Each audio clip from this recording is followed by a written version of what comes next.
What is going on, guys? Hayden here. Today we're going to be going over the new Apple Card that information came out.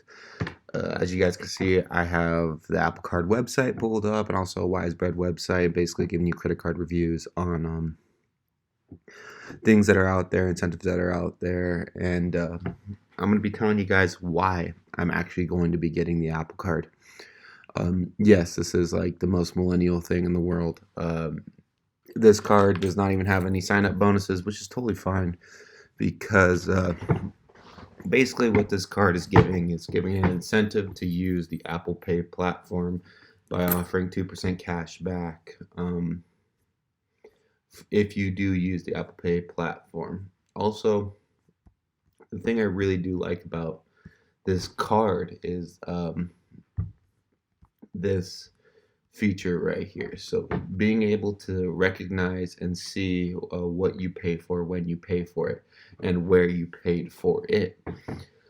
Um, what I mean by that is a lot of people lose track of what they're buying and what they're spending monthly on credit cards. That's actually how a lot of people get into credit card debt. Is basically, they think that they're doing good. They think that they're not spending a lot of money.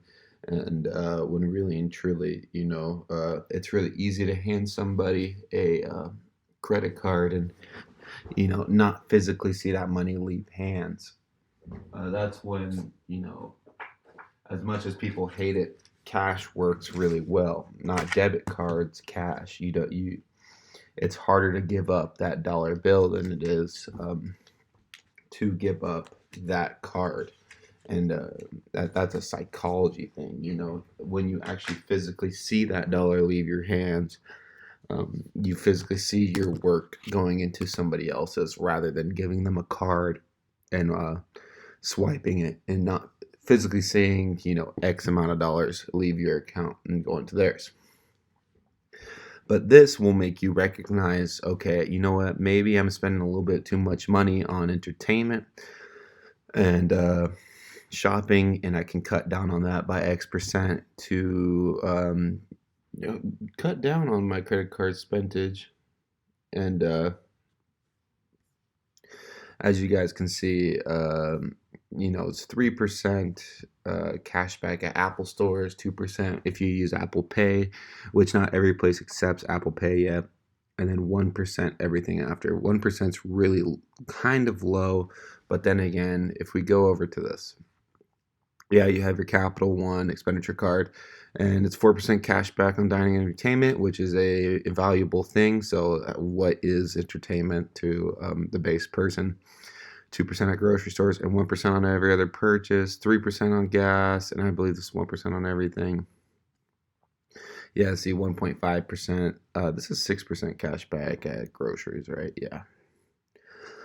But here's the one thing that is completely amazing. So the Apple Card, yes, it is Goldman Sachs. They no matter what you say, Apple in their commercial says, not done by a bank. Well, you're backed by Goldman Sachs. If you want to be real here, Goldman Sachs was in a lot of trouble back in the day. They're one of the leaders into the CD recession. I call it the CDs because, well, they're CDOs that aided in that very, very, very rocky slope of mortgages, mortgage-backed securities. So, but where we're at now is, they've partnered with Apple, and Apple's trying to bring a new light to the new generations, and this is one really great feature that with a non-annual paid card is kind of unheard of. So this is the no fees, no foreign transaction fees, and it says right here, so Apple Card doesn't have any fees, no annual, no cash advance, no over the limit fees, no late fees, no fees. It's hard to believe that because with every other card in the world, that's kind of to put a fee there is the backing and a reassurance for the actual physical card owners to say, listen, you know, the only reason we charge you a fee this is because it's a deficiency. So, like this, let's say this late fee. If you don't pay on time and you're late, you should have a little bit of an incentive to pay on time rather than late. So these companies have their backings held. Now, this little interesting. It's interesting. You guys can calculate this, but this makes it really easy for you too. Um, and then we get down to here, the card with no numbers on it. Yes, having no numbers is great, all this stuff, but if we're going to be very realistic here, having no numbers on a card doesn't make it. It does make the card safer, but